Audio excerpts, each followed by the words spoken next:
mud soaked and loud.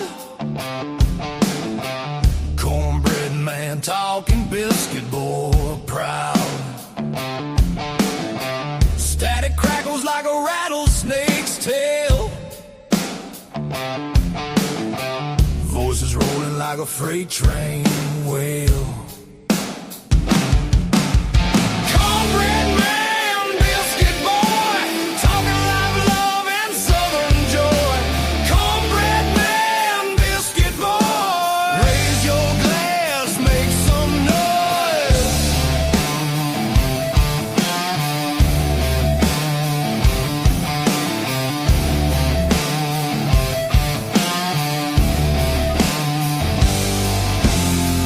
Gravy drips in the southern drawl.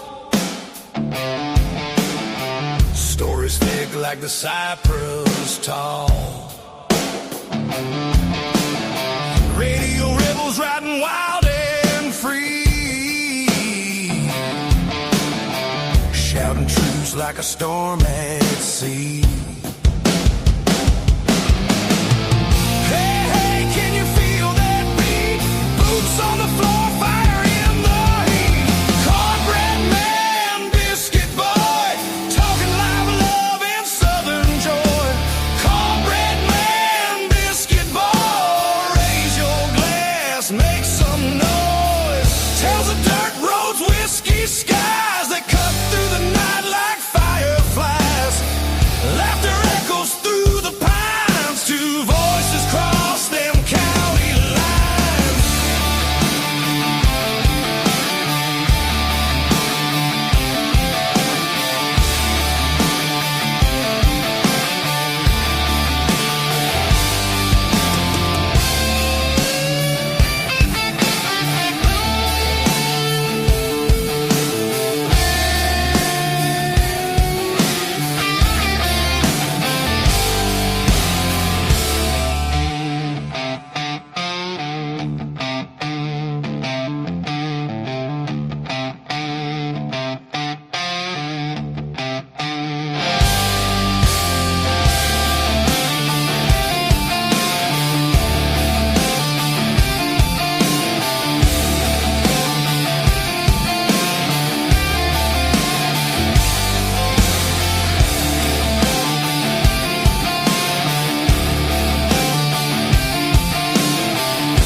All right, it's good to be here with you. Good morning, folks. Yeah, good morning. Let me get Podbean pulled up. 1 second, let them join the party. And we now have Podbean online. It is potty time. Yeah, on the MP3 side, which feeds everything else. If I don't forget to unmute and all that stuff when I do that. Had a good time this morning on the previous show. We're still hanging out now. We bring in Biscuit Boy into the mix. Obviously, we're inside. We decided with weather and just need to be a little closer to home today. Nice fire going. Nice fire going. I like it. And you see yourself, Paul, like, you know, every guy likes his man cave. Could you envision your man cave with a little fire going? You got a little pipe in your mouth and a good book. Could you kind of see that, you know? I could, yeah. I love wood fires. Yeah. We have a gas fireplace at our house, and it's just not the same. You know, it's good. It warms you. You know, if the electricity goes out, it's good to have gas. You know? But there's nothing like a good roaring fire. Oh, I think it's one of the most calming things in the world is to just watch. Aquariums are the same way. You can look at an aquarium. Some people dig that, just watching the fish go back and forth and swim around. But it does have a calming presence. I mean, just having that there. I mean, I know my doctor's. I mean, my dentist office. They have, like behind us here, but they have a live shot of this huge bird feeder. And all kinds of different birds will come and eat, and the squirrels will come and they play and fight and all that. Yeah. Very, very just numbing, so to speak. You can just sit back and watch that. That would be cool. If you had a wall that was a big aquarium, that would be cool too. You just sit there and have fish swimming behind your head or whatever. I knew one place that had a live feed of a bald eagle's nest or something like that. They would see the bald eagle come, and it's a live feed. You can watch people got videos trained on stuff like that around the world. Well, on the Tennessee River, there are 2 different places that I know of where the bald eagles have nested. One of them is right in the middle of the river. They have a structure that's been built out there specifically for birds, and the eagles have come in, and they don't bring little twigs and stuff to build their nest. They bring logs. They carry some big wood out there. That's right. Big wood. Well, Dave, I've got a scripture I'd like to read this morning. Go right ahead. Comes from the Gospel of Mark, chapter 16, verses 15 through 18. And he said unto them, Go ye into all the world and preach the gospel to every creature. He that believeth and is baptized shall be saved, but he that believeth not shall be damned. And these signs shall follow them that believer in my name shall they cast out devils. They shall speak with new tongues. They shall take up serpents. And if they drink any deadly thing, it shall not hurt them. They shall lay hands on the sick, and they shall recover. Amen and amen. Amen. I believe that's where some of the churches in Appalachia that handle snakes and drink cyanide and all that, that's where they got that from. Yeah. I love it. The word of God. Amen. Get filled up. Yes, every day. Folks, this program is brought to you by Wolf Nation Coffee. We're working on getting the logo on the packages themselves. We're very close. Yep. But that QR code works. It'll take you to the same place, and it's the same great coffee, same great taste. It is good coffee. There's something for everyone, and the shipping is included. So you don't have to worry about, what's the cost going to be when I get to checkout, because that can be a sticker shock at some places. Yep. With us, it's not like that. It is absolutely included in that. And then let me say also the Hodge Twins, I got to replace that one logo there, but it'll be all right. Right. QR code as well. You can also use Cornbread at Hodge Twins. Get you some of that. Great people. I really like them. They are. They're good guys. They're good guys. They say it like it is. Yeah, they do. You'll get a discount if you go there and use our cornbread or go through the QR code, and it'll take care of that. Then the same, I love Mammoth Nation. Yeah. You can join for as little as $5 a month. You're gonna get all kind of savings. It's America first companies. They stand on the Constitution, and I've bought many things through many. They've got a lot of stuff there. A lot of stuff. They're adding more all the time. Yeah. There's something for everybody. But Mammoth Nation, they also do a great podcast. They put out a video a week, about 45 minutes, on America issues and stuff like that. Don't forget Dubby, using promo code Southern Fried. I've got the punch flavor inside. We'll show you that in a second. I've been drinking that. Right here. We get back on the camera. We're not. Oh, we're not on camera. Yeah, not on camera yet, but we'll get that back. And then also don't forget Paywall. If you got a small company and you need somebody to keep up with that, subscriptions and payments and all that, they're a very affordable company, Paywall.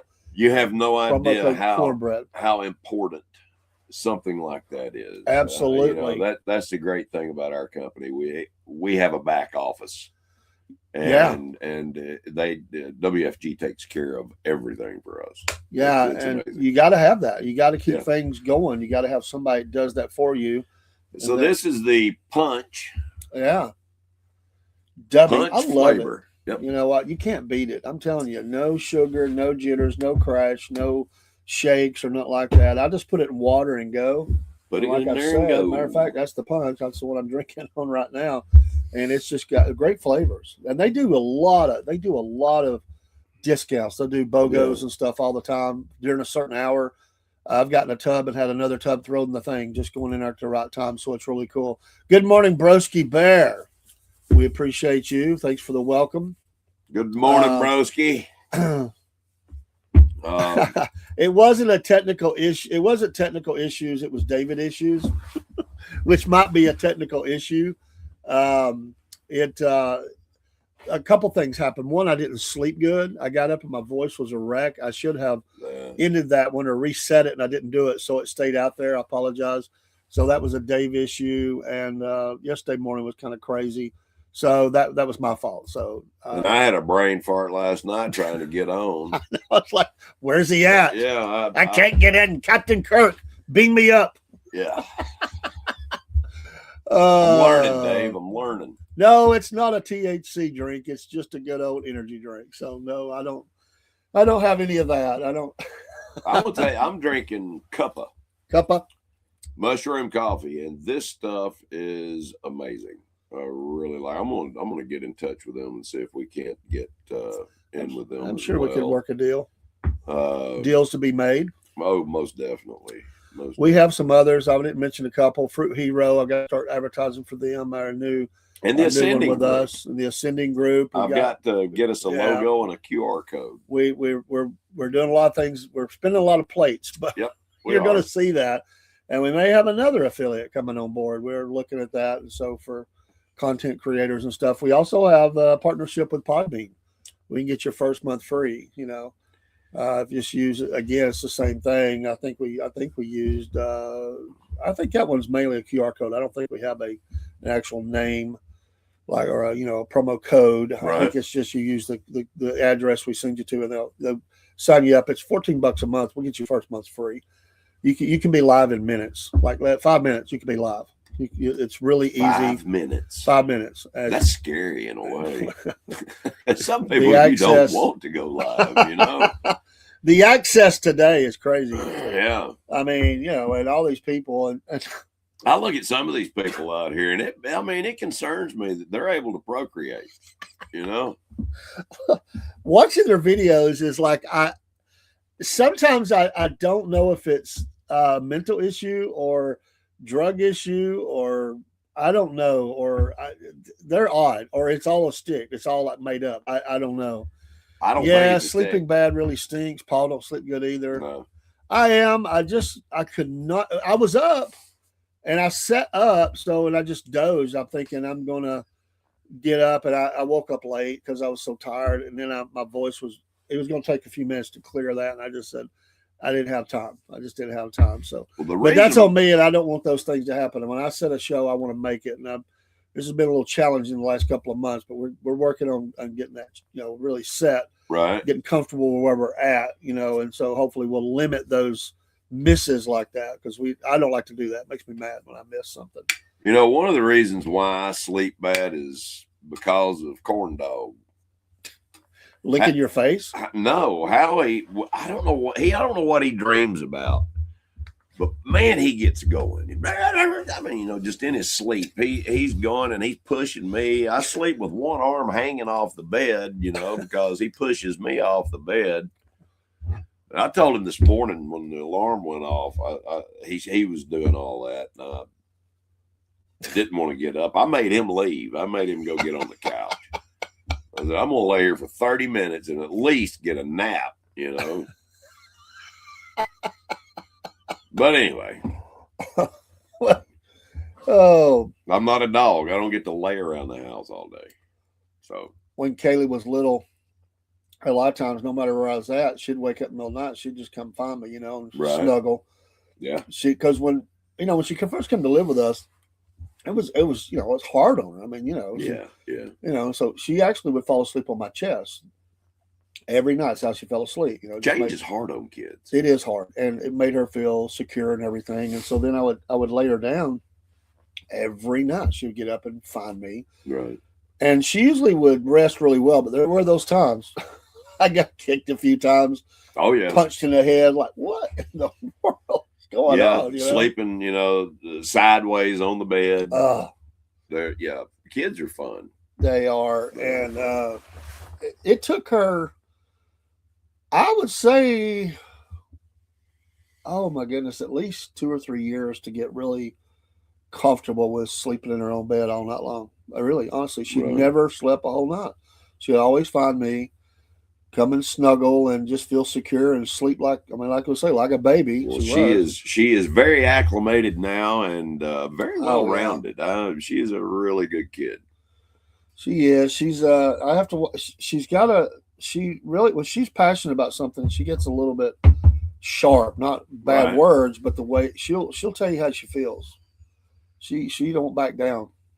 She gets really upset about something. She And don't, there's nothing wrong with that. she will not let people run over her or anything like that. That is good. She will state her with conviction, her feelings about something. Right. You know. Right. So, Dave, I got a question for you. All right. I think where we're going to bring this up. Yeah, I was fixing to. You go ahead. Bring it up. No. Go ahead, man. Have you ever been driving down the road and saw something and drove on by and like, wait a minute, that wasn't right. Something wasn't right there. Have you ever done that? Many times. I have too. Many times, seeing something that was I can't take that right now. Seeing things that you didn't think were going to be. It looked odd, like it's out of place. It really messed with your brain. Yeah. Like what did I just see? I've even turned around and come back and tried to find stuff. You know, Right. It bothered me so bad, and sometimes couldn't find it. I know we've where I live up in Ottawa, we've got a really nice golf course called the Honors Club. Oh yeah, which is right across designed by Jack Nicklaus, wasn't it? Yes, the Honors Club. if I'm not mistaken, or is that the Arnold Palmer? One of the two. Maybe it's Palmer, and then Jack Nicklaus did the Trace or whatever they call it. I'm not sure. I think I'm right on that. But driving to my house, the road kind of, I don't know, is a long straightaway, but I saw something cross the road, and it was black and it had a long tail. Yeah. Now, to me, I know what a cat looks like. I've seen mountain lions, in the wild. I've seen all kinds of cats, and that was not a domestic cat, but it was black. It was solid black, and I would say it was a good 3 foot tall, 2.5, 3 foot tall. Okay. Now, if you ask the Tennessee Wildlife, there is no such thing. There are no panthers in this area. Do you think there's panthers? I do think there's panthers. I know there are. I've seen my them. brother-in-law was doing security. We were just talking about this the other night. Yeah. He saw one cross a property he was guarding. And at that time, all they had them on were golf carts. They didn't have a vehicle. Later on, they got to do it in vehicles. Right. They were on a golf cart. Wow. And he sees this panther cross his path. He called it in like, hey, Yeah. And well, they will not. Tennessee Wildlife will not accept it unless you have photographic evidence, hair, and scat. there's our answer.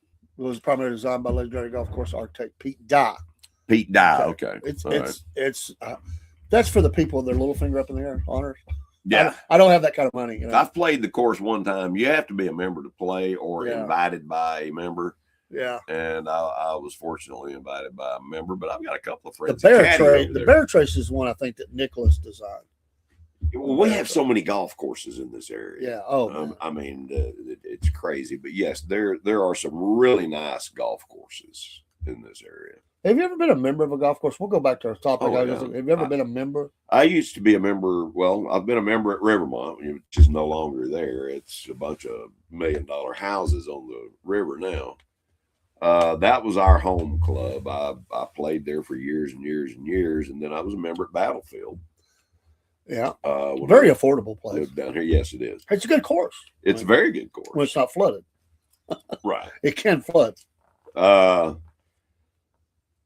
But I've been fortunate to play some really nice club. We were a member at the farm down in Dalton. The farm.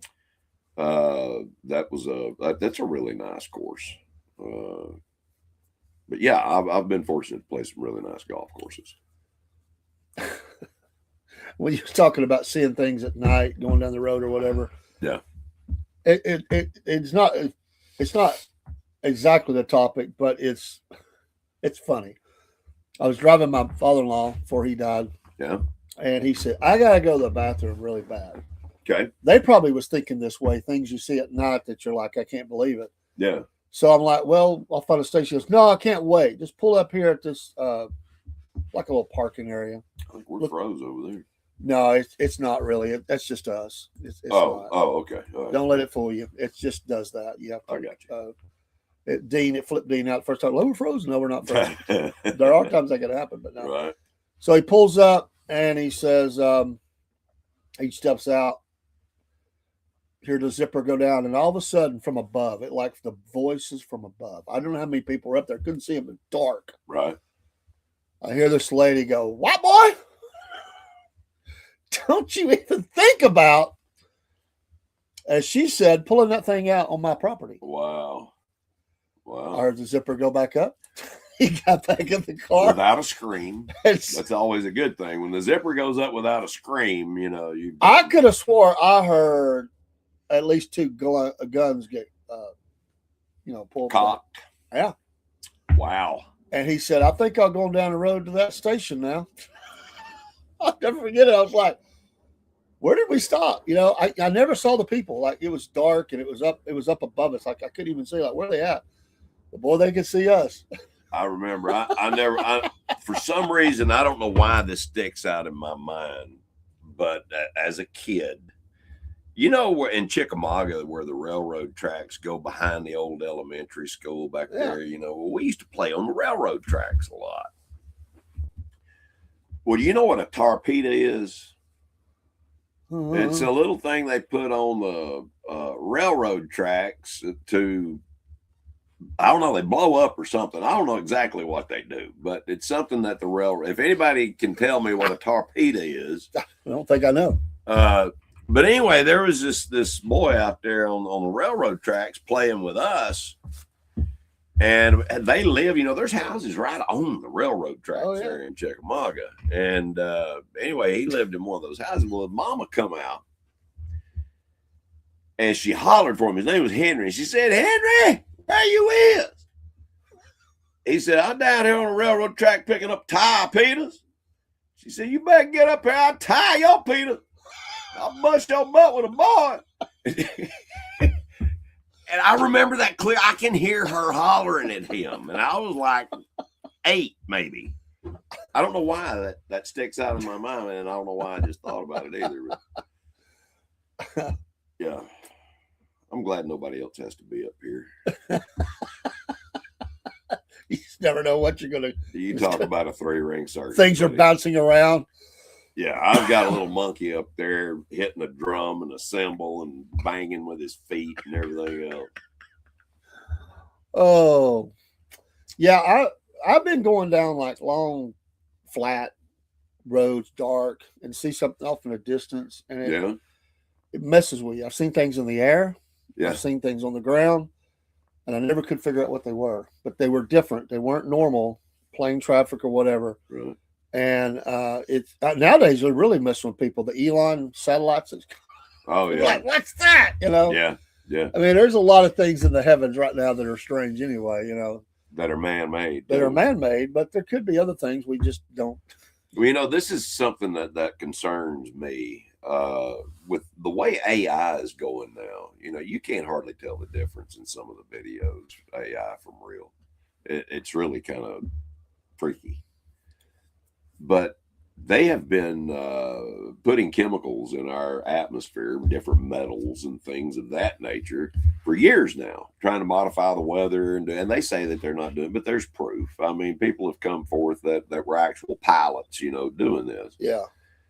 And I think with the way that lasers are today and the things that they can project, they're putting all of this, silver and oxide and metals and, all kinds of different things in our atmosphere that will reflect those just like a cinema screen. They'll be able to project Jesus in the air or whatever in the air and make you believe it. Well, it'll seem real. Tagging on behind what you just said, I was thinking, we remember back the famous War of the Worlds, Yeah. I mean, it was all just a radio show. No, the radio. The original. The original. Yeah. I'm talking about the real event. Like it freaked Orson people Welles, out. yes. They thought that we were being invaded by aliens or whatever. Yeah. If you took AI technology now and they have the ability to cancel like they could just drop the internet down. Like nobody has internet. I mean, this is happening in Iran right now. You could drop the internet. You could put out there though, for the powers that be, you could put out there a video that says we're being invaded. Yeah. And how many people would freak out and go with that first instinct? Oh my gosh. And the chaos that could occur if you, and I'm not talking about just, you could say alien invasion, you could say whatever, Russian invasion, Chinese invasion, or whatever, and the chaos that could be caused with that. And then they would say, oh, it was a glitch. It was something we were just making in the background. It accidentally got projected, yeah, right. But they could set the populace in chaos like that. I want to tell you what, if say China, Russia, whoever, say they invaded the South. So they came in down South Georgia, through That's right, broski. Yeah. Through Florida or something like that. There would be a line of 4-wheel drive trucks and rednecks with rifles and shotguns on their way down 75. It'd be backed up. Traffic would be backed up. There's no doubt. And, by the time the Army got there, there'd just be nothing but shotgun shells and beer cans everywhere. War's over, baby. Broski says the purpose is to usher in the new world order. All countries united under one world bank, one world government, one world leader. Sure. That's what they're wanting. I mean, Jesus told us that pretty much. Yeah, he did, and it's all going that way, and we're going to get there one day. Yeah. So all these things are being, people. I mean, so quickly how things could change. You don't want to be a town crier to say, the sky is falling, but you got to look at stuff. And when Biden. Nobody really talked about it a whole lot. It's a little bit of talk, but when he signed that Digital Currency Act, which is out there now and can be used in so many ways to just grab hold of all the finances. They already had stuff there. This just enhanced that. Yeah. And overnight, we could become a what we quote unquote cashless society. We pretty much are now. I mean, a lot of people don't use cash anymore, but hard cash could be gone. Like they've already dumped the penny now.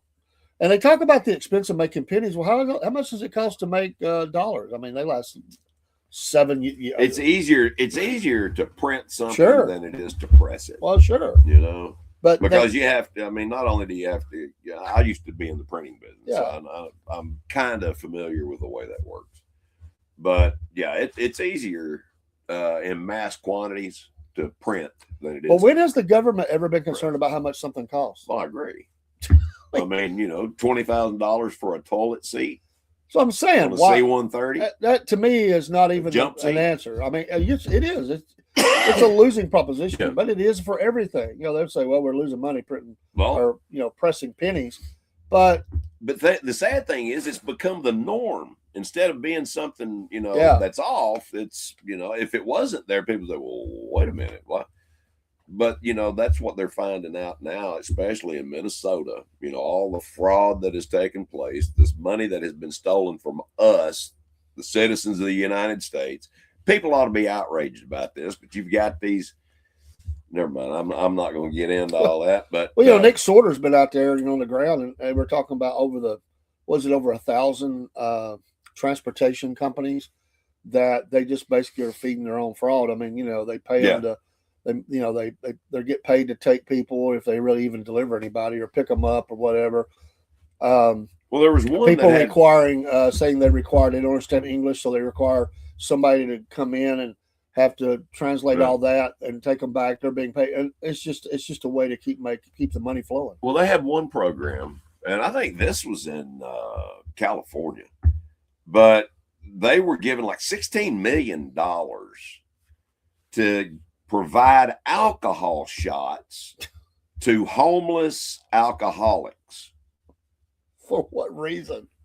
Keep them from going in DTs or so whatever. So they just come get you a shot of whiskey every day. Guess how many people they served? 50. With $16 million, they served 50 or 55 shots. Wow. Where'd the rest of the money go? Of These course. are things that they're finding all across this country, and it is really, really sad. But Dems, I'm telling you, and Republicans, whoever you are, the money spigot's about to turn off. Trump is not playing around. And the threats on his life will Yeah. increase. I mean, these people are, well, I mean, that's their money. You want to mess with somebody, mess oh with their money. yeah, Money is the root of all evil. I don't care. It is the root of all evil. But money's just a tool. That's all it is. It's a tool. That's the way I look at it. Yeah. Money is a tool. it is a tool. We're gonna be back to bartering before long, And that's a good system. Bartering is, there's I'll nothing give wrong with you it. some lettuce for roofing tiles or whatever. I don't know. But there's always going to be somebody to control that, though. They'll find a way to control that. Well, doctors' offices used to have to build fences out back from all the chickens and everything. People brought them for payment. They ate a lot of chicken, that's for sure. That's it. I love some yard bird, man. On our pet show on Tuesday, we're going to be talking chickens. There's a group that is putting a lot of information out about, we had the big chicken war here in Catoosa County. Remember that? I do remember that. People are still mad about that. Some got voted out of office because the chicken wars that went on. Who could have chickens And who couldn't? And some won and some lost. And it is still highly debated here in this county. Yeah. But for those that are allowed to, there's things you need to know about that. I mean, I know a guy that's building the pens. They're on wheels. You can move it around, Right. and he's making these things all the time. People are getting back to growing their own things, And it's doing their good. own things. Do you know why those pens are on wheels? A lot of people don't know this. I just thought it was to move them to an area to, to basically, the They're ground. continually moving. Yeah, they could. You go. I mean, they have those for things. fertilizer, right? I mean, right. Well, it's not just that. It's it's better for the earth. It's better for the chickens. They're not in their own filth all the time. Yeah. But they've got those things in massive size. Big, huge chicken barns that move now. They've got the chickens in there, and they move just like an inch an hour, maybe. Just real slowly, and the chickens don't even realize they're moving. Yeah. And they're call them range fed. There are places you can go and you can do like a 3D model of your backyard. Right. And they will show you what all you can do with that, whatever that spot is. If allowed within your code, that's why I don't like HOAs and stuff. But Yeah, you can take, and I get it for some reasons. But it's politics gets into it. But I've told the HOA kiss my butt a couple of times. And I told the president, I said, you do not want to press this. You don't want to press what was he complaining about? it. If you're allowed to say. I've got a utility trailer, Oh, yeah. Parked beside my house. I built a whole concrete thing beside the house to park that thing on. I mean, it's out of sight. You can't really see it. And somebody was complaining about it, and got a ticket. Ticket? Yeah. And I'm not going to tell you what I did with it. But, I was nice, but I was stern. I'll put it that way. Stern. That's a good word. And guess what? The trailer is still there. You go. So, you rebel. I know, but the thing is, it's a lot of people are taking it. There's one guy that brought his camper and put it in. No, you can't do that. But one guy keeps his boat, but he keeps it beside his house. I have no problem with that. If you start having cars up on blocks out in your front yard, I'm gonna come to your house and complain about it. That's not the way my neighborhood's supposed to be. Yeah. Now it's not a gated neighborhood. I don't want to live in a gated neighborhood. But it is one way in and one way out. It is that. How many homes are back in there? Just in your section? It looked like quite a few. I mean, I would say within our community, there are probably 200 houses. I got in one. I took Kaylee to see a friend of hers, and apparently it's one way in, one way out. I was just looking as the crow flies, and I was trying to find a separate way out. And me and Kaylee, she was laughing. She said, "Are you lost?" I said, "No, I'm just trying to find a secondary way out of this place. I couldn't find it, so we had to go all the way back and come out the way that we came in." I'm like, "Good grief!" Yeah, we are a neighborhood of cul-de-sacs. Yeah, oh yeah. Lots of dead ends. Lots of dead ends. Watchman said they must have been serving up shots of Pappy Van Winkle's Family Reserve, $3,900 a fill. Pappy's is some good stuff, man. I've had the pleasure of consuming that in the past, and I don't do that anymore. But yeah, Pappy's is some good stuff. All right, Eagles Rare 25-year or mixture. Eagle Rare. That's the step above Wild Turkey right there. Yeah, come get your shot. We'll bring up. This isn't Bad Dog 2020 or something like that. No. So we're giving you some high class stuff. Yep. Small batch. Some small batch whiskey. But, I like a good aged bourbon too. But sometimes I've not only saw things but I've heard things that sound really creepy, and I can't figure out what it is. It will mess with your head really bad. I took, where oh wow, it's down Cohutta Wilderness. There's a mountain down there, and I can't think of the name of it right off the top of my head. But we used to go camping. I used to take the boys down there camping.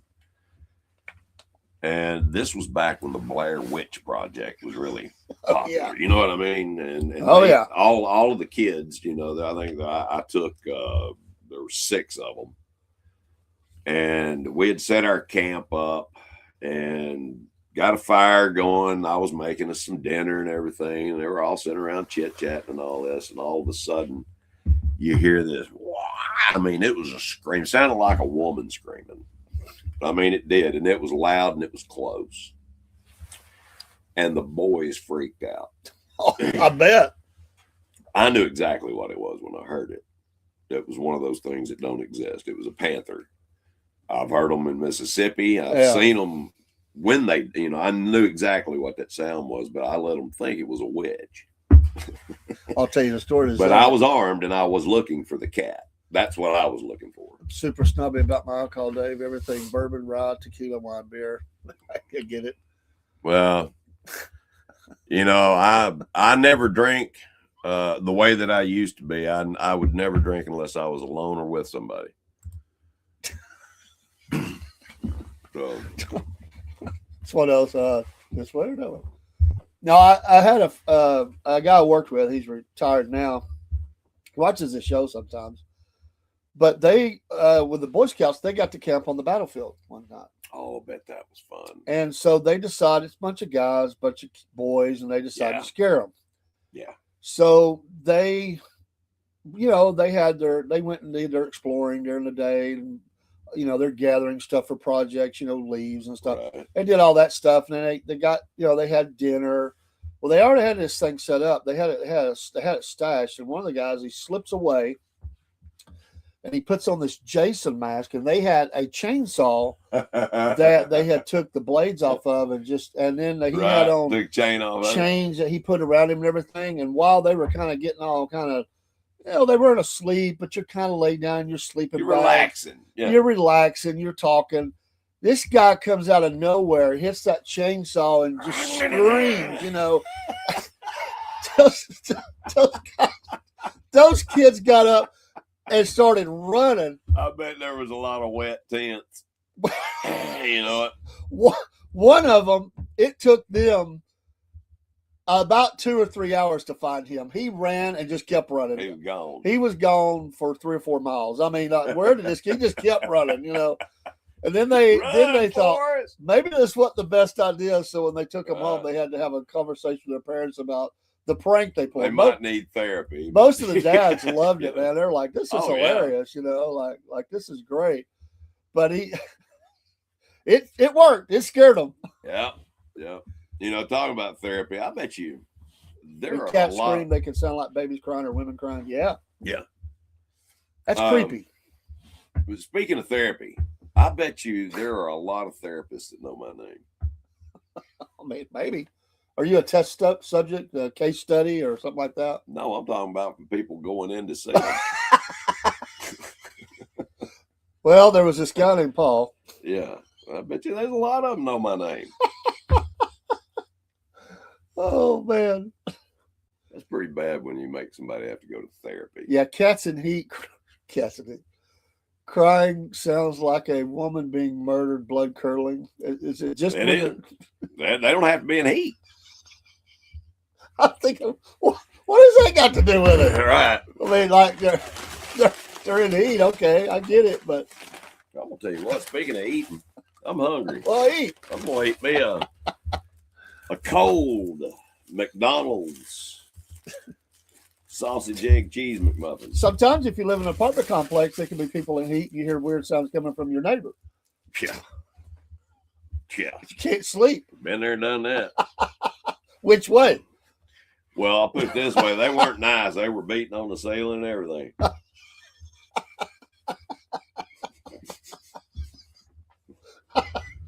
Sorry. It reminds me of that scene in what is it? Every Which Way You Can. Where they're at the hotel, the monkey's swinging from the Clyde. Yeah, Clyde swinging from the. I say monkey, not monkey, but orangutan swinging from the chandelier, all Right. throwing things. What's going on? Wow. That's pretty cool. Oh my goodness. We ran into Greg at the hospital. Yeah, we the did. other day. Backwoods cryptids. And I told my wife I'd like for her to come with us when we go on this excursion. But he says he can put us on a Bigfoot. If we go, And I want to tell you, are we going to touch his butt like the other story? You know, I want to scare him. I want to scare a Bigfoot. See what they do. hello, whatever mode from Twitch. We appreciate you stopping by. Howdy. Biscuit Boy eating a muffin. Say it ain't so. Yeah, it's muffin, man. Yeah, muffin. Can't help it, and I don't have any teeth. All the teeth gone. Oh, we got the campfire going on. Got the muffin. Got the coffee, and we're all good.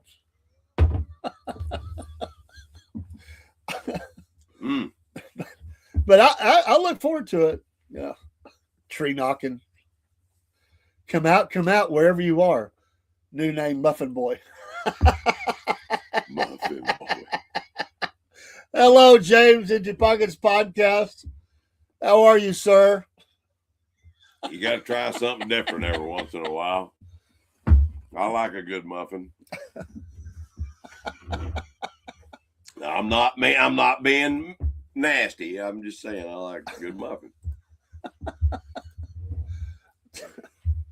Well, we just don't know sometimes the way That's true. that you say things. That's true.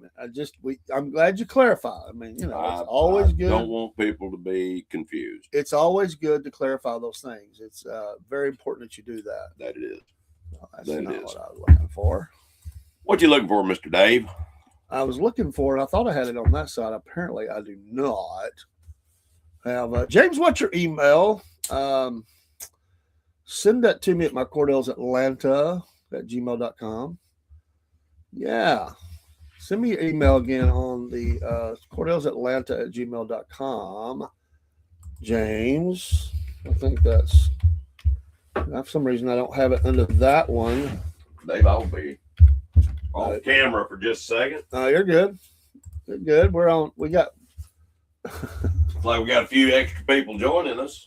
Yeah, we got a few people out there Good morning. enjoying their Saturday. Morning.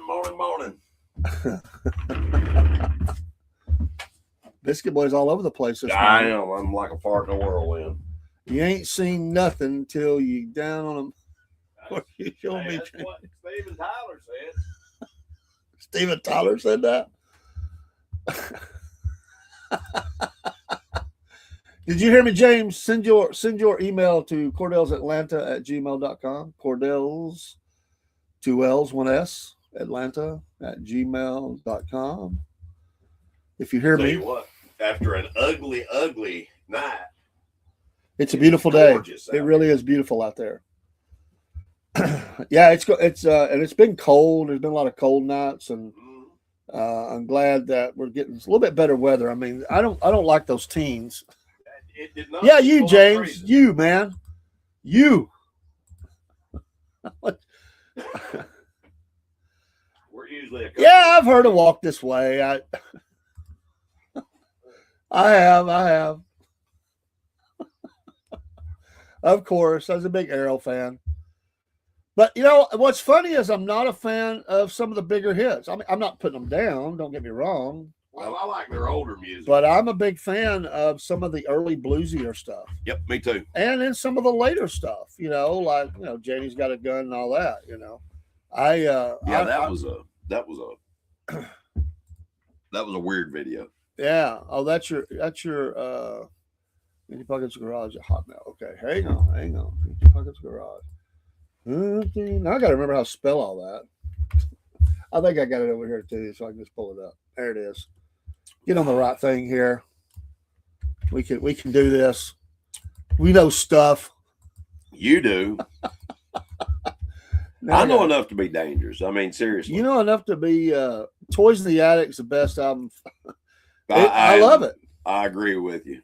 I do not, like I said, some of the I'm a big fan of Seasons of Wither. I love that song. And just some of the early stuff, man. I just like it. Hey, have you tried this, by the way? I did. I have. What'd you think? A couple times. What'd you think about the taste? We're talking about NAD, folks. It's NAD. It's good for you. Not VD. Not VD. NAD. James, check your email. But the taste of those things, I thought do you remember those little wax bottles that they used to have with the different flavors in them you could get at the convenience stores and stuff? Used to get them as a kid. They're little wax bottles. They come anyway. The juice tastes like that. Okay, that's what I think it tastes like. I didn't know you're supposed to take it right out of there. I think I mixed mine in water. No, you just suck it right out of it. That's what I do. Cut the top of it off. I didn't know. There's no directions on it. I'm like, is this something I put in water? I mean, No. I mean, I guess you could. I'm not saying I did. You couldn't. It dilutes it quite a bit, I would say. But it's still going in your body. That's true. That is true. It's a little more fluid. But yeah, that early stuff, and they got really bad, like the drugs and stuff. The music got really bad, and then they came back, and then towards the end they got a little sucky again. I just didn't care for some of that stuff. I mean, could Steven Tyler write another ballad? I mean, it was getting a little sappy. I agree. They went commercial. Man, I was getting sick of that. You See Me Crying, Adam's Apple, Big 12-inch, not a bad song on the album. Have you got any more pods? Look in the bowl back there. The bowl. I think I left one there. Well, I got to get some more in here. I might add some water to the thing. What if I make a pot of coffee? Would you drink some? Yeah, I'm not done yet. Well, let's just do that. James, you get my email? I hope I sent that right. Just checking, brother. I think it's right. But Pandora's Box, a lot of great songs early in their career. And Paul's back here beating and clanging. And yeah, I'm making all kinds of noise. Desmond Child wrote a lot of the sucky hits for there. And they did. Well, they brought him in to do that. That's what they absolutely brought him in for. That's what made Steven so mad. Some of that stuff he got forced into. That Desmond Child wrote a lot of the sucky hits for there. And there's the legend. There he is from the bunker. What's up? How are you doing, sir? Do we have a survival? Not bad. Got a different look going on. He looks like he's had to go underground due to the Haitian invasion up there. They've got the hit squad looking for him. The Haitian death squads are looking for James. Well, you ain't far from the truth on part of that. You know what I mean? Yeah, I got to keep a low profile in certain areas of town, so can't hear him. You got to put your headphones on. Oh, no, you're good. You're good. Don't.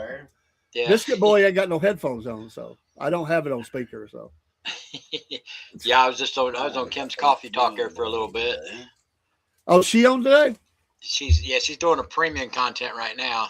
Okay, I didn't know she was doing Saturday stuff. So. She doesn't. This is just I got up and I was checking to see who's online. You wasn't on yet, and she was on, and I was like, "Oh, this is cool." Kim's on a Saturday. That's rare. Yeah, James in the catacombs of Springfield, Ohio. The catacombs. Damn right. Damn Skippy. Yeah, man. So how's the politics in your city right now? I'm actually going to a campaign deal at noon at one of our local restaurants. A couple of us that are in the Republican Party, like I got to get my name on the ballot for the primary in May. So I was appointed precinct captain of District 12 here, but to continue with it, I got to get primaried in for this following year. So we're having an event out at this restaurant, and people are going to come out and sign our petitions. Me and another gentleman I'm tagging on to his deal because he was originally the one that did it, and I said, hey, that's right at the edge of my district, so obviously people come in to sign your petition to be a county commissioner on the primary for May. Maybe I can get them to sign my petition because they'll live in District 12. And he's like, oh yeah, come on out, more the merrier. So I'll be hanging out with him for a couple hours today. Cool. And we'll be live streaming at 3. I've met a gentleman recently. We've become friends very fast. He's all about Veterans Affairs. He's a Vietnam vet, and he was in the last battle in Vietnam. Oh wow! And the first podcast we had was pretty heart wrenching. He had a hard time getting through the story. He was talking about when they were all in helicopters, and he just got done. It was the battalion he was with. There was 2 helicopters filled full of soldiers, and they were just all talking to each other just before they took off. And the second helicopter was flying right next to him and got hit by an RPG. Oh man! And the interior of the helicopter went up in flames. And he said he watched all these his friends burn up in this helicopter while it's crashing, and they got hit and they crashed too. And it's a tough story for him to tell, and it's hard to hear too because the survivors, they only had this little boat from one of the main ships. They couldn't come in with one of the larger ships because they were worried about taking on artillery. Right. So they had this boat that would hold 5 people. There were 11 of them that survived. So instead of his commander picking the 5, because he said, well, I'm not going to pick the 5 that's going to go first. I'm going to let Larry do it. He says, so he had to triage. Yeah, he had to triage who was going to go. Yeah, he had to pick the 5 that were going to go, and that means the other 6 was going to have to stay. So he told us he did a little thing to the rest of them. He's like, look, you can't ask me to do this. I'm asking for you guys to volunteer to stay. And then if we have enough to volunteer to stay, then who doesn't volunteer would be the first 5 to go. He said, don't put this on me, please. Right. And he said, every one of them raised their hand. That's what I figured. Wow. Yeah, I'm gonna try to watch. I missed that one. I'll go back and watch that, but I'll tune in today. It's Saturdays at 3. This will be our 3rd Saturday, I believe. Okay. Today at 3:00. And what's the name? What's the name? Well, it's Empty Pockets Podcast, and it'll say something about veterans. It's just look for the Saturday date at 3 p.m. and it'll say something about Veterans Affairs in the title. Everybody says I need to start putting episode numbers on all my titles because I talk so much stuff about stuff, because I'm live a lot. Yeah. Not a bad idea. Like we've been going dark and deep with the local politics here and the corruption. And of course, and then I always go hard on the Islamic Muslim thing. And we're starting to get a little heat over that. I had another one of my videos removed from YouTube because of it. So, and I told you before, Dave, I'm banned in 5 countries, man. I feel proud about that. Yeah. You go, boy. Yeah. What's the 5? United Kingdom, New Zealand, Australia, a place over in Russia. I can't remember the name of the area. And then it was It's probably Georgia. I believe Germany. Wow. Anywhere there's a huge Muslim population, Yeah. I've been banned because they Paris, don't want to hear France, that probably. negative Muslim rhetoric. They're afraid that the Muslim population, because they're pretty much taking over these areas, would be in an uproar about it. And of course, So? I don't give 2 shits. We have a Muslim problem here, guys, and it's real. Yeah. It's real, and It's it's getting worldwide. worse.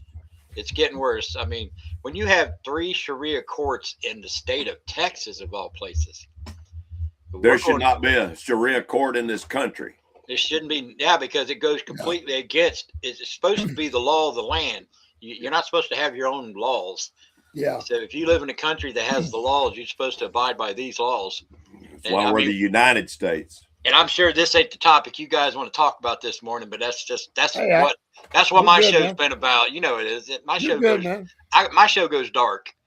I dig Right. deep, and I have really harsh opinions on certain things, and we get into some serious talk. And of course, we have our fun shows, which we'll not get into this morning.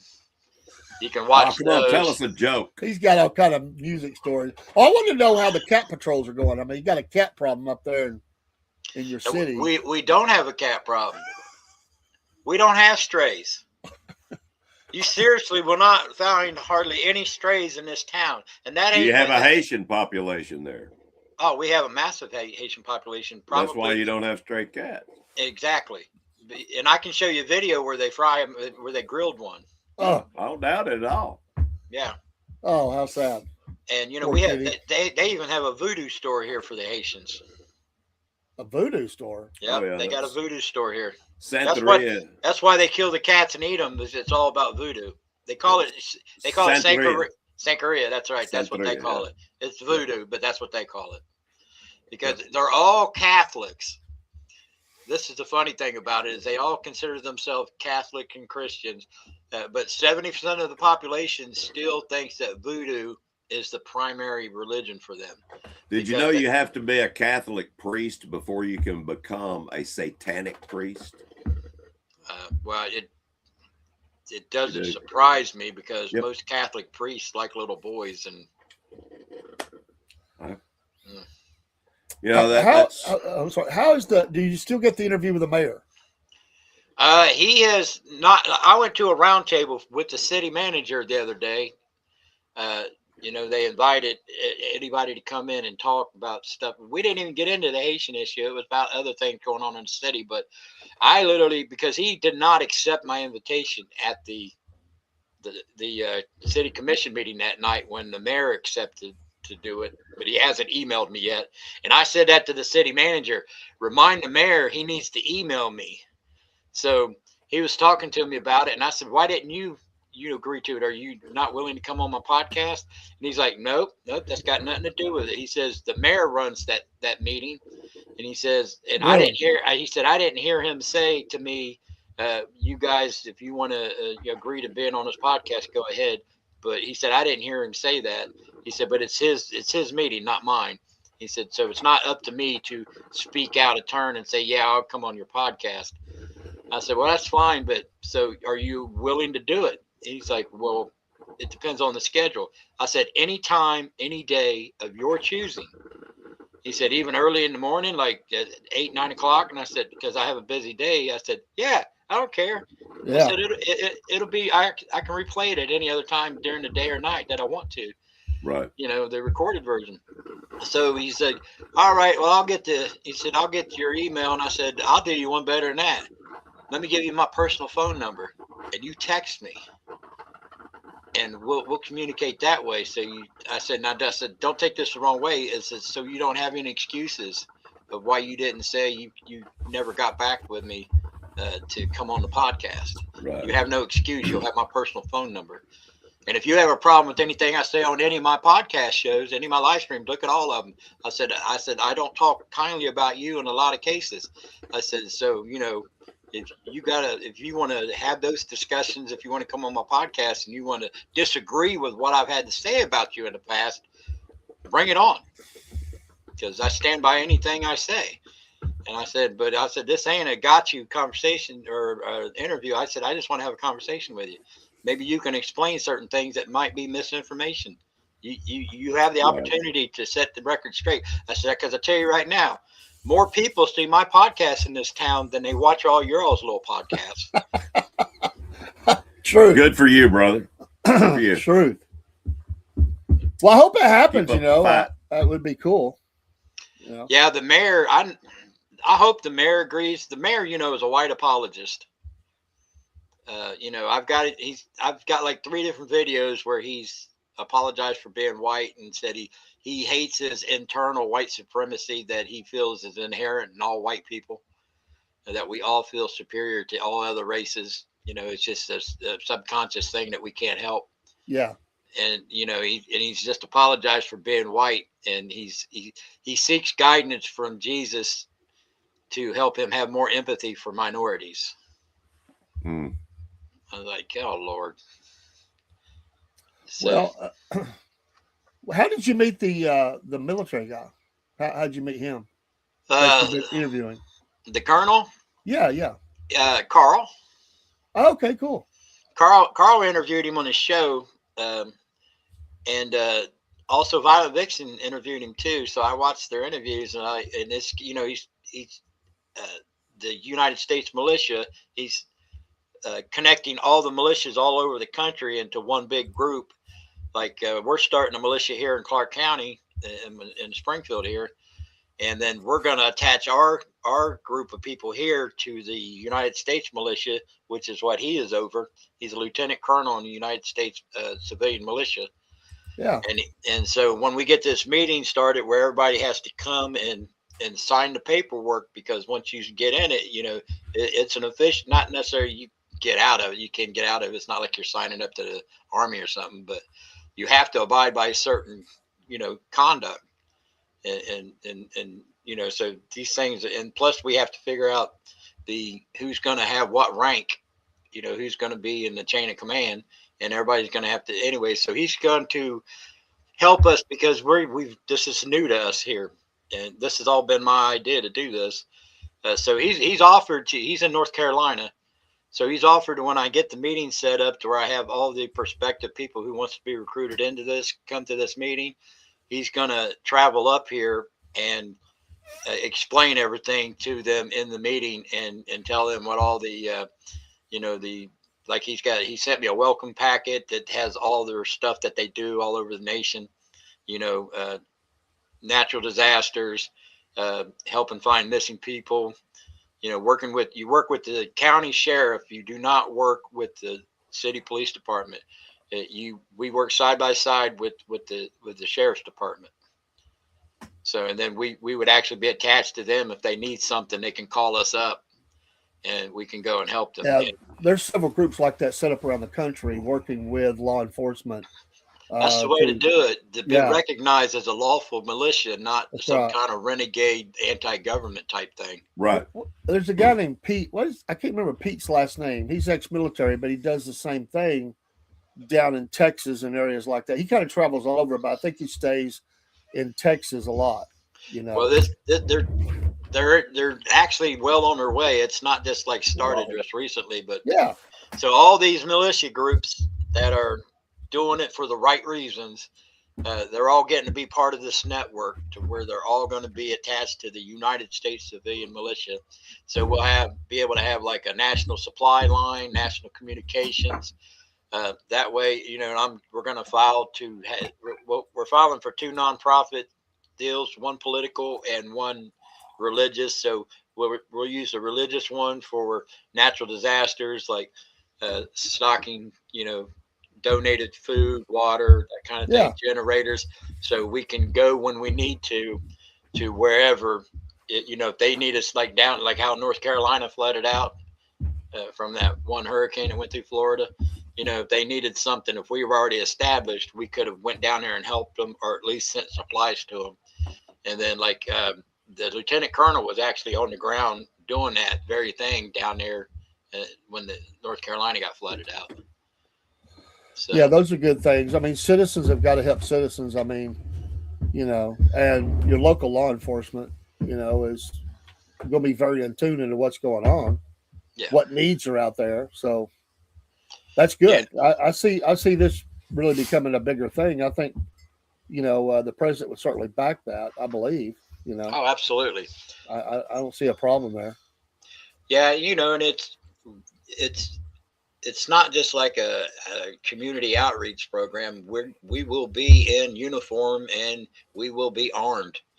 Yeah. So it is not just a, you know, powder puff type deal to where we're just doing, you know, we'll be there for the protests too. Like when they start bringing these protesters in here, when ICE comes, when the temporary protected status ends, we're actually going to go out there and form a line between the protesters and the ICE individuals. So if they want to get close to, if they want to get close to an ICE agent, they're going to have to go through us. Yeah. Where do you sign up at?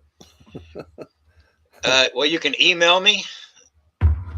I mean, you guys are in another state, but Yeah, if you want to know about that, if you want me to get the lieutenant colonel, if you want to get in contact with him, Dave, if you want to interview him, I'd love to. Maybe your local militia there might want to see about attaching themselves to the larger group. So it's just a network of militias all over the country. Just send me his contact or whatever in the email, and I'll reach out. Thank you, man. Yeah, no problem. A really good friend of mine is a neighbor, the brigadier general in the United States Army, and I'll talk to him about that. See what the militia is around here. See what I can find out through him. I'm sure he's got a lot of knowledge. I know that. Yeah, you know, there's two. You know, militia has gotten a bad name over the last few decades because you know you're when you think of militia, you're thinking of anti-government people who like bought a piece of property and they all live on the compound and they hoard a shit ton of weapons and ammo, and there are some like that, but that's not the norm. That's not what this is, right? No. Well, it took a minute for me to convince my local Springfielders that militia is not what they think it is, and after the interview with the lieutenant colonel, I started getting people, hey, I want to know more about this. Hey, this thing, you're right. It was what you were said it was. It's working with the law enforcement, not working against them. And I said, yeah. And it's also, we're here to hold our politicians accountable in force. That means, well, that's what the citizens of this country are supposed to do. It's like when we have a problem with our local government, which we do, like when we have these city commission meetings, if let's say there's 30 or 40 people in this group that I'm putting together, then we all show up at these meetings and voice our opinions at the podium. So, you know, they may ignore one or two people, but they are not going to ignore dozens of people. That's because right. This is recorded. They play that back on YouTube, these commission meetings. Well, a lot of your militias were home guard anyway. I mean, it has, like you said, an old history with the states. Sometimes the militia, they were a defensive state.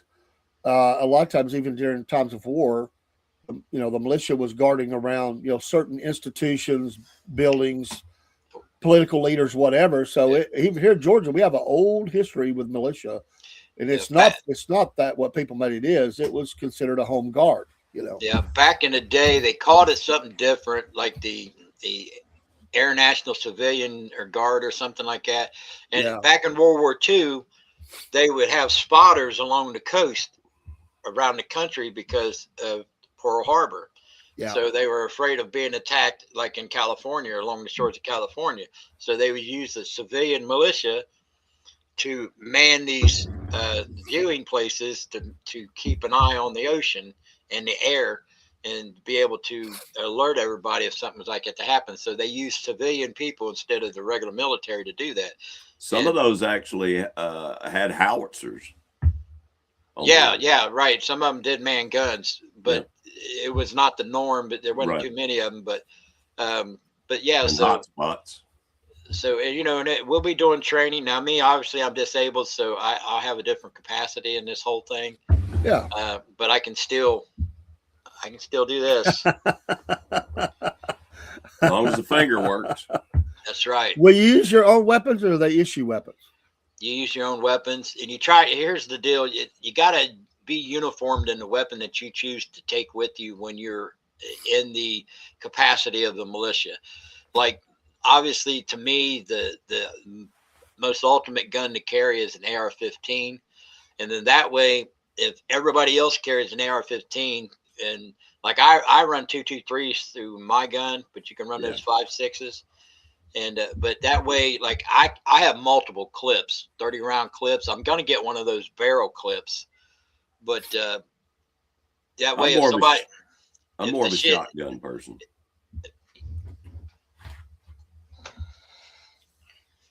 You mean like this? Yeah.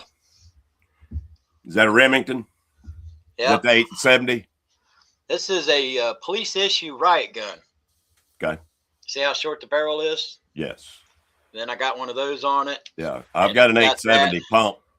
And then it holds more than 5 in the chamber. There's the clip down here that you put it in, spring loader. It holds 7. And then I have the extras on the side. And then I'm not going to tell you how many rounds after this I have. Yeah, don't do that. It's just, here's what I tell people all the time. You don't need to own 100 guns. You need to own maybe a half dozen guns for different purposes. And the secret is having the ammunition you need, because a gun is useless without the ammunition. That's right. So you could have 30 different guns, and if you don't have the ammo to shoot out of it, the gun is just a metal object.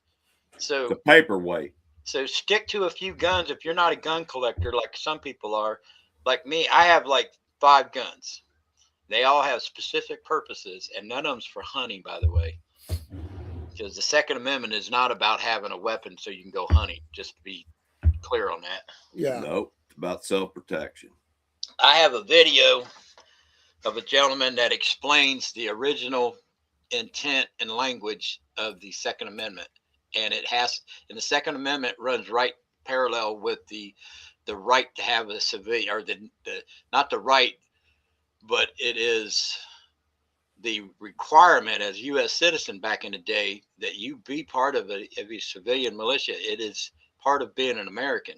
Yeah. And the Second Amendment has that language in there about civilian militias. They call it unorganized military is what they call it. Yeah. Because we're not Army, National Guard, or Marines or anything like that. We're civilians. We're weekend warriors, basically. I think we ought to go to the system like Israel has. Everybody goes into the Army for at least 2 years. I tried, but in case you haven't noticed, I'm a big guy, and I've always been the big guy. Back in the 70s, because, I say I was born too early or born way too late. Because back in the 70s, I was the only fat kid in class. In elementary school and junior. I didn't see another fat kid till I was like in my second year of junior high school. And she was a big woman, big black woman, girl. And they called her Kool-Aid because of the commercials where the big old picture of Kool-Aid. Hey, Kool-Aid. Because she had to walk sideways through a door. She was so big. And they literally had the chairs and a table as a desk for her. She couldn't sit in a regular desk. Yeah. So, but before that, I was the big kid. Now, I'd blend right in. Like 40% of the kids in school today are overweight. Yeah. So we'd be making fun of the skinny kids. You know what I mean? It's like, yeah, you skinny little fucking bastard. You know what I mean? Put on some weight. Be a man. I would go to school. There used to be some kids with the same last name. I don't think we were even related that I could find out. They were really big kids, and I was real skinny, believe it or not. I was real skinny. They would give me a hard time. Hey, we're fixed to pick up your cousins. We don't even know each other, But they were good kids. They wouldn't, it was just kids being kids, man. They say whatever. Brewski, I'm leaning towards more Casey than Vivek, and I like Vivek, but there's some things that Vivek's been saying recently. Plus, and I just said this earlier on Kim's, you can't help who endorses you. Because like the KKK and all them endorsed Trump, and Trump didn't ask for them endorsements. They just felt like they more align with the far right of the Republican Party. But anyways, Yeah.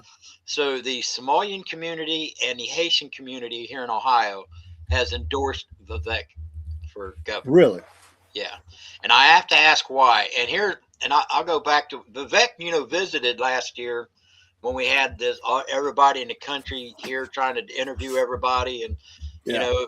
we were on the national news every day for like 2 weeks, bomb threats, everything you can imagine.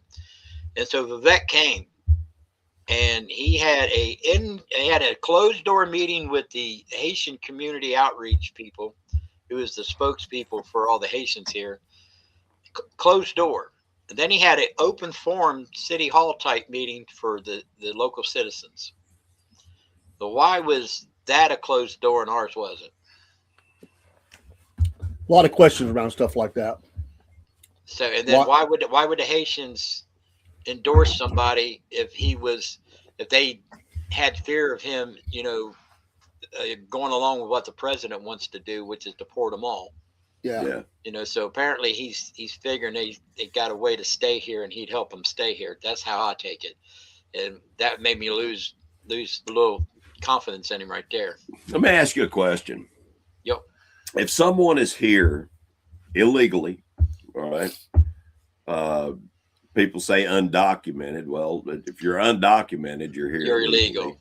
Yeah. So it's just You trying to can't candy call coat it. them. You can't call another human being illegal. All human Yeah, you beings are legally on this earth. Yeah. But not in this country. And you go to any other country, and it's going to be that way. So, if they're here legally and they are illegally, but they've been here for, I don't know, say 10 years, they pay their taxes, they work. How they pay their taxes? How they pay their taxes? That's a good question. Yeah. They had to do something illegal to get a social security number. Okay, there you go. Do you think, even though that they were involved in something like that, all right, do you think they should have a chance to come back in? No. Once they're deported, do you think they should have a chance to come back in? Nope. Absolutely not. Okay. Once they started allowing this self-deportation deal, there's people that had been here for 10 years that decided to take the deal because they were going to be put in the front of the line to come back legally the right way. Right. So that instead of being deported by force, and you lose the ability to ever come back into the country and be a civilian, right, a U.S. citizen. So if you choose to be here, I don't care if you've been here 20 years, and your kids have kids here. Your kids are going to stay here. They're adults now. Well, guess what? That person needs to go because they've been living a lie the entire time they've lived here. I know, and if they really wanted to be part of the American experience, they could have got an immigration lawyer. They had years to do it and figured out a way to get like an H-1B1 visa or something to stay in the country. Claim that they could have claimed they were in here just to do harvest or whatever, and then you can go back home. But you can file for certain things and still stay in the country while you're waiting to have your hearing be brought in front of a judge. Right. They chose not to, so they lived this lie for 10, 15, 20 years. Get the fuck out of my country. We have enough liars. They're called politicians. Yeah, lawyers. How many NGOs did you say were in your city? There's a total of 1,044, and if you weed out the schools and stuff, because they're considered nonprofits, non-government, because they don't have to pay taxes when they buy something or whatever. So basically, right around 1,000, between 900 and something to 1,000, are basically NGOs that are based for. Most of them are here just because of the immigration issue with the Haitians. Wow. What is your Haitian population there? Well, see, the numbers you hear from the mainstream media is a line. Oh, they say 12 to 15,000 came here under temporary protected status. Bullshit. No, we're probably between 25 and 30,000 here right now. And see, they don't come here just to work. A lot of them don't work. I'd say one out of every 10 Haitians actually have a job here. What about the Somali nation? That's in Columbus. Somalians have an entire community all of their own. They have blocks and blocks and blocks of these apartment buildings, and they're all Somalian. They have their own economy over there. They have their own stores, their own, and of course, a lot of this is coming up to be fraud, just like Minneapolis and Columbus. It's the same game. It's organized crime. You got in Maine, you got in Pennsylvania. I forget. There's one in Indiana, a group of them in Indiana, but like Ohio is the second largest population of Somalians in the country. Minnesota being number one, Ohio's number two. Wow. But they're saying the dollar amount of fraud is going to be higher here in Ohio when they get done tallying up all the bullshit. Really? Yep. That's crazy. By the way, I do want to retract something that I said earlier about being a Catholic priest before you have to be a satanic priest. All right. Yeah, that's as far as the Satanic Church goes, I'm not sure about that. But there are other organizations where you do have to be a Catholic priest before you can become. Well, I'll give you a little scoop this morning. I just wanted to correct myself on that. I'm working on a story right now. So there's a gentleman that wrote a book about satanic. It's called what is it called? Oh, I forget. Something about living with the devil or something like that was the name of this book. It's about satanic rituals and stuff like that. What's real, what's myth, that kind of thing. Yeah. And this individual is from Springfield. He's here in Springfield, and he was a counselor for the Springfield City Schools. And he was in the HR department for our city government, our local city government. And then he started a foundation called Wellspring Foundation, to where him and another teacher from the school system, which his teacher had allegations of impropriety, impropriety with students. And so these two guys are friends. Well, they basically started this foundation to help emotionally challenged and mentally challenged students, to help them with outside counseling and leadership or whatever, they were prey. Yeah, they were indoctrinating children. And what made it the fishiest thing is parents were not allowed to be involved in any of the workings that they did with the children at this foundation. Wow. Now this foundation is attached to two other foundations, which has been funded money from our city to help the homeless. And now the homeless, they keep shutting down the homeless shelter because they are overwhelmed with the situation, because we have so many homeless in this town now we have a large homeless population, and none of them are Haitian, not one. Right. So, there's a lot of things that people are being lied to about. There's a lot of things that are being kept from the public.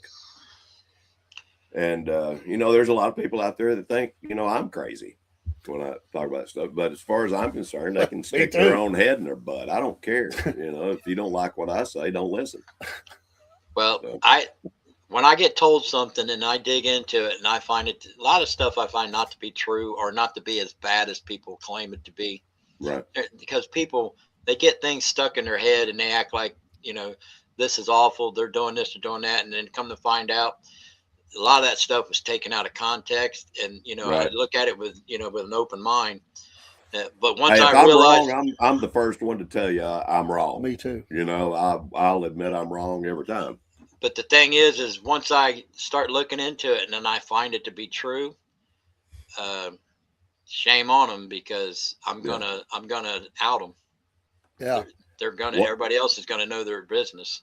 What's done in the darkness will be revealed in the light. Amen. So how's your health doing, brother? I know you've been looking good, man. Like you had a rough go there at 25. Well, unfortunately, I'll probably going back in the hospital Monday. Oh, what's going on, man? They got to drain more fluid off me. Oh, and I'm on a no sodium diet. Period. And I'm on so many of those pills, like water my pills. Lord. I pee probably 15 times a day now, and While you're doing your research and stuff, look into sodium. That's another lie that has been perpetrated upon the world. You know that salt is bad for you. No, it's not. Let me ask you a question. Say you have a heart attack, an ambulance comes, the EMTs get you all ready, they get you on the ambulance. What's one of the first things they do to you? What do they do? They bag you. Exactly. They put saline in your body, salt water, pretty much, because you don't have enough salt in your diet already. They're killing us, man. They're killing us. They drained 60 pounds of fluid off me last time I was in the hospital. Bless your heart, man. Yeah. So I had congestive heart failure. I've heard that before. First time I went to the hospital, I was completely unconscious, and they had to bring me back. And then while I was in the hospital the second time, I crashed. My blood pressure and everything crashed, and my heart rate dropped to where they had to revive me. So I spent 4 days in ICU, a second time in the hospital. So, but yeah, they drained 60 pounds of fluid off my body, and I ain't been able to walk right since. I have a hard time walking ever since that last time in the hospital. Brother, I think the Lord's keeping you around for a reason. Yeah. We're praying for you, man. That's tough. Definitely praying for you, brother. Well, I mean, I followed the diet they tell me to, which makes me mad because, like, my girlfriend, she'll check my leg. My one leg looks like Elephant Man right now. And I don't eat salt. I don't eat sodium. I don't eat anything with salt in it hardly. I mean, I read the ingredients. They say stay under 1,800 milligrams of salt a day. That's what they told me to do. You know, I'm right around. You need over 20,000 a day. Well, I'm at 1,000 a day, and my leg still swells up. And see, I don't know if you remember, Dave. Last time I had this problem, my whole body swelled up to where I couldn't even get out of bed. That I knew you were having some problems. You know. So what do they say is making you retain the fluid? I don't know what. I mean, there's a lot of people in America that have that same problem. Yeah, I've had it before. Well, they told me it was circulation issue with me is what it was. Right. I got a pinched, I have a pinched artery in my groin. I have diminished circulation through the whole lower extremities of my body. Right. So it's very painful to walk, period, because everything, you feel like you're on pins and needles when you walk. And if somebody touches your skin, you get that real sharp stinging pain when somebody touches you. So, but I mean, between that and my degenerative arthritis and I was supposed to get a pacemaker, but my insurance won't pay for it. So they just took my blood pressure medicine away. So they told me they'd much rather see me with a higher blood pressure than to have because I've been passing. Remember when I was having those issues where I was passing out, Dave, for no reason? Oh, yeah. So taking my blood pressure rate. So now my blood pressure is up around, it stays around 165, 170 to around, like 198 or 98. So it's like 165 over 98 or something. Yeah. I'm sorry to interrupt you, but have you ever heard of a fellow named Dr. Brian Artis? Mm-mm. Write that name down and look him up. I think you would benefit greatly from listening to him. Yeah, ARTIS, I think it is. ARTIS, Brian Artis. Yeah. He does a Rumble channel. He's on Rumble. He's a very intelligent man, and he is exposing the lies that have been told to this world. Well, with my degenerative arthritis, I have nothing left in my knee joint on the left leg. I'm 3/4 gone on the right knee, and I'm 50% gone on my right ankle and my left hip and my left shoulder. I had to have my left knee replaced.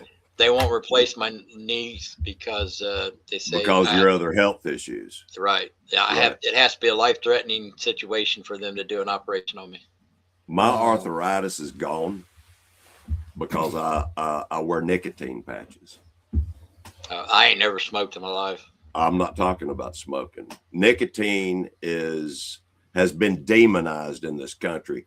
Pure nicotine is non-addictive. You get nicotine in your diet. If you eat any nightshade vegetable, tomatoes, eggplant, things like that, you're getting nicotine in your diet. Okay? I eat a lot of veggies. But you're getting nicotine in your diet. If you use a 7 milligram nicotine patch a day, just put one on right between your shoulder blades every day. You'll be surprised at the health benefits you will have.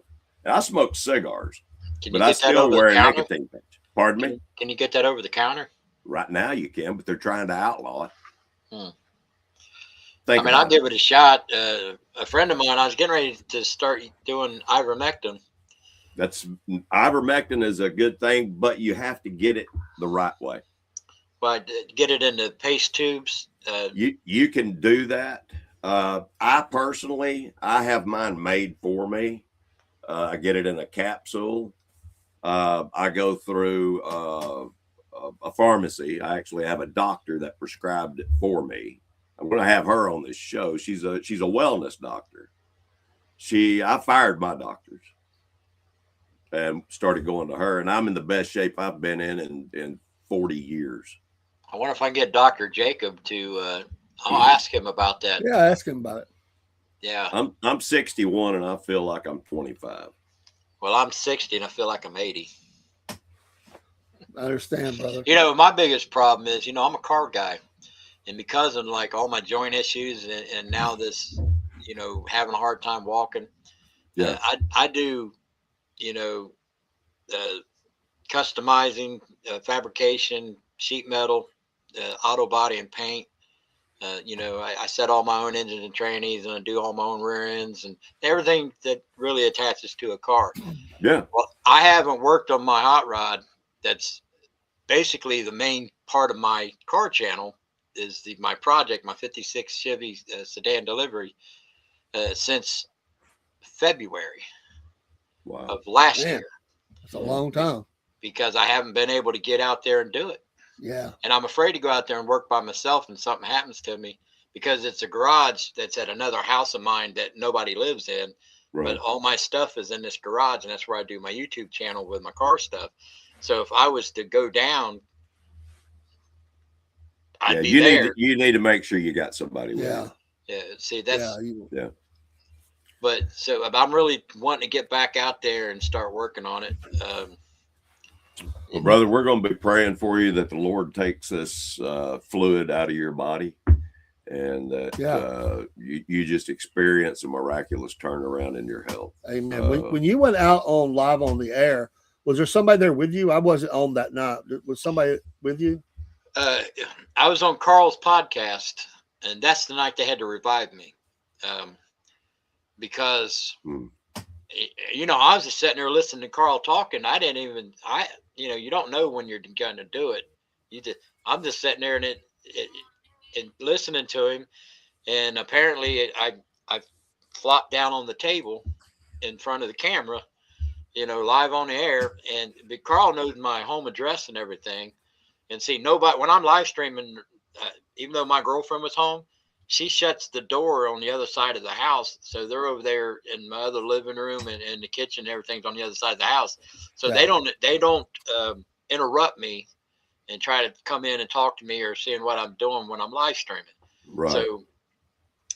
So anyways, Carl's wife was watching the live stream downstairs at their house, and she come up and told Carl, hey, you might want to call the authorities and get some kind of a wellness check going on. You know, he didn't nod off. He passed out. Yeah. And so Carl called the authorities here, and my girlfriend said she freaked out because all she heard was like three grown men. First they heard a big knock on the door, and then the door opened it up, and she heard three grown men running through the house on the other side hollering my name. And when she opened the doors, there was these firefighters standing there. Wow. Saying, you know, where's James at? Well, he's in the bedroom. He's live streaming. They said, well, we got to check on him. So they literally in my chair, because I have a small house, they couldn't get the gurney in here. So I was still passed out in the chair, and they rolled me through the house and took me out the front door in my chair out to the front yard, and then loaded me onto the gurney And then I didn't come to all the way till I actually was in the hospital. Wow. So Crazy, man. Yeah. Thank God he had your, knew where you were, you know. Yeah, because they didn't even think I was breathing at first when they first got here, because Wow. my levels had dropped so far down. And they thought it was like some drug overdose, so they hit me with that Narcan. Yeah. And they said it didn't do anything, so they thought, there's something else going on here, right? So they were doing it, and they were talking. I guess they were talking to somebody at dispatch when they were working on me in the ambulance, and they said, hit him with another dose of Narcan, because that's They should have adrenaline. hit you with adrenaline. Well, that's what. Yeah. So they said, hit him with another thing of Narcan, and they said when they hit me with the second thing of Narcan, I started mumbling, I guess. Yeah. And so they knew I was like, breathing and everything's working. Right. So, and I didn't know it. I was in the hospital in the emergency room, and they were transporting me off the gurney onto the hospital bed in the emergency room. And that's when I realized something was going on, and I freaked out, and I was starting to fight. I'm thinking somebody's doing something to me. You know what I mean? Right. So I'm trying to, hey, what the hell's going on? And I'm starting, going up, and they, oh, no, you're in the hospital. Stop. So, and then my girlfriend's like, stop it, James. They're trying to help you. Help me for what? You know what I mean? It's Yeah. like, You went out live on the air. yeah. That's got to be a weird feeling, man. Go out broadcast and wake up in ER. Yeah. And all these people messing with you. That's got to be just really messes with your brain, man. We're praying for you, man. Love you, man. Keep up the good fight. You're a great patriot and a good guy, and we love you, man. We mean that. And thanks for coming on this morning. Yeah, I know definitely. you got to go to your thing at 12, and you'll be. Yeah, back I got up. it. I'm gonna try to tune in. We're gonna have to get off of here, but man, thanks for. I just want to say, hey, man, thanks for the info, though. I like that, and good conversation. Send me the info on the gentleman. I'd love to just talk to him. Absolutely. Appreciate it. You're always welcome here at the podcast, man. I appreciate you having me up when you've had me up. I appreciate it. If I had better Wi-Fi where I'm at today, I'd be glad to join you. But I'll try to watch, man. I will do that. Yeah, I'm a better talker than I am a typer. So, although I do my fair share of comments in the chat room when I'm doing it, but you do a good job of that. But I just wanted to see you and say hey, and we hadn't talked in a little bit, so. I actually, I was talking in the chat room to Rob and the young lady that's on who's he doing his show with? Oh, Jeneth.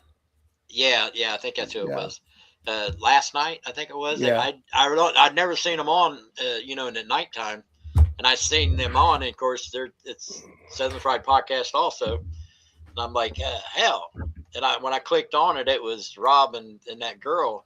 Yeah. And then I started messing with Rob, as I always do. Yeah. Good for you, man. Yeah, we're Patriot Southern. We're just really going to shorten down to Southern Patriots, I think.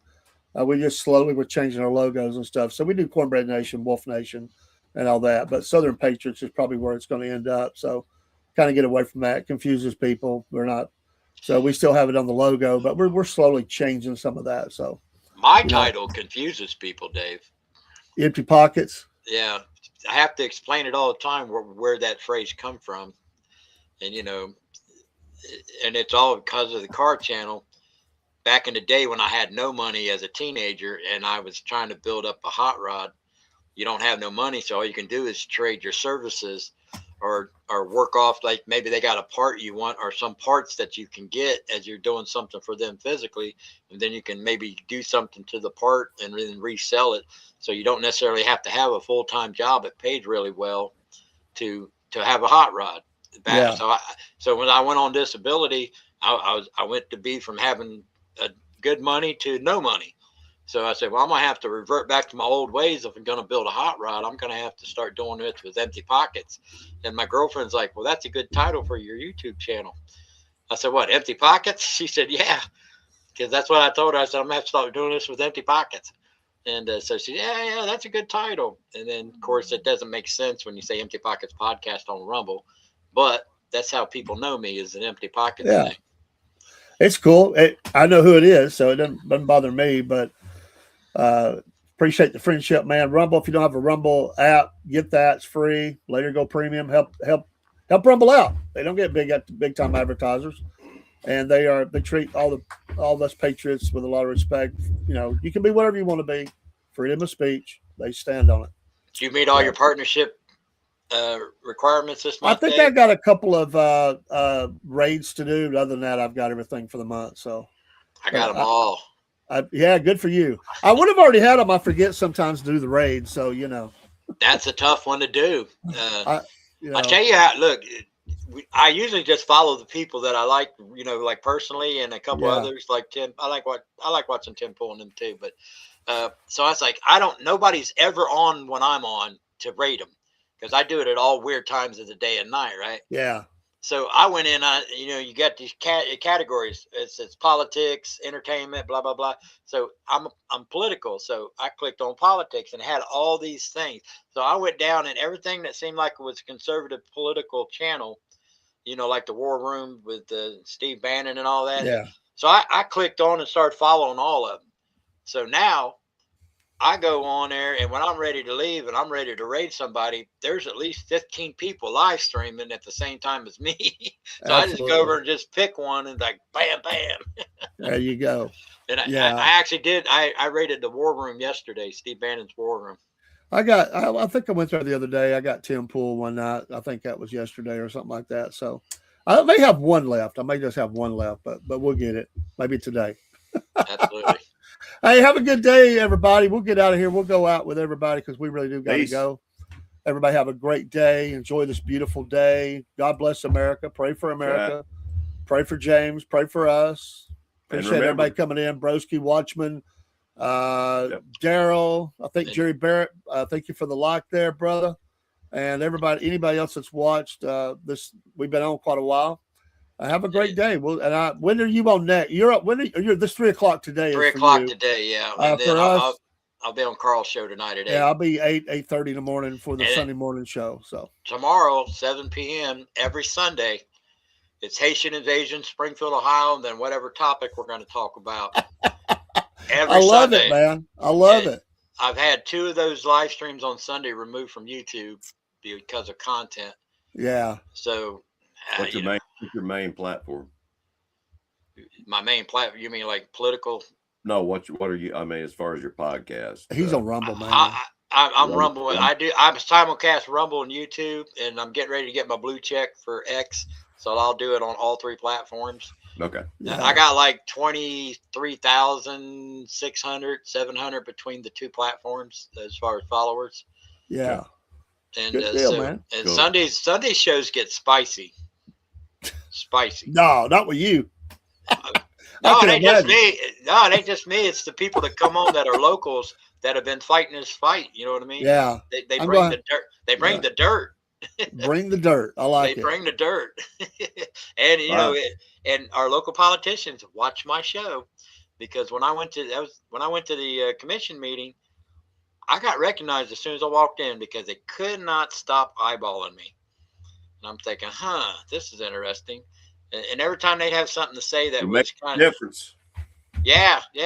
Because there was a lady in front of me, and she didn't notice me sitting behind her until she heard me speak. And I seen her like perk up as soon as I was speaking at the podium because I was like I said, I was sitting behind her, so she never saw me until I got up to the podium. Yeah. And she said, man, as soon as I heard your voice, I knew exactly who you was. Because she made a point to come up and shake my hand and talking about my show and how much it means to everybody in town. And well, that's cool. So, So apparently I'm a source of conversation at these meetings every now and then. I love it. Love it. All right, folks, take care. We're out, and we'll see you soon. Don't forget to hug your dog and kick your wife. Or is it hug your dog and pet your wife? One of the depends on how you feel about your wife, I guess. One or the other, yeah. If you're asking me, they're getting kicked. Well, always keep ascending. Yeah, you're gonna get us in trouble. The wife's gonna be mad, or the dog won, or something. I don't know. My ex-wife's been mad at me for 25 years, so I don't give a shit. So. Wow. See you, brother. See you. Take care. Bye, everybody. See you guys.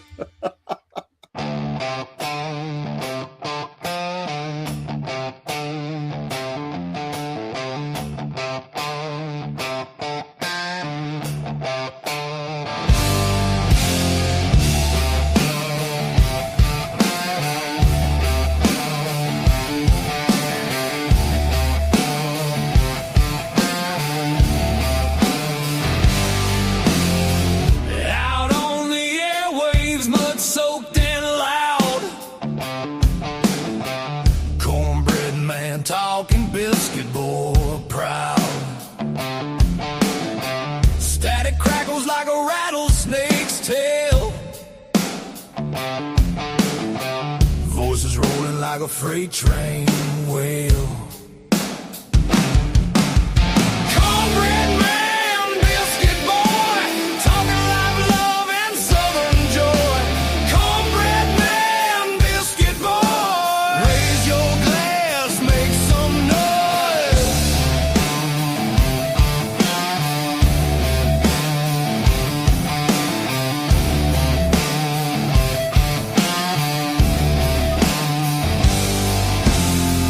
Gravy drips in the southern drawl. Stories thick like the cypress tall. Radio rebels riding wild and free, shouting truths like a storm at sea.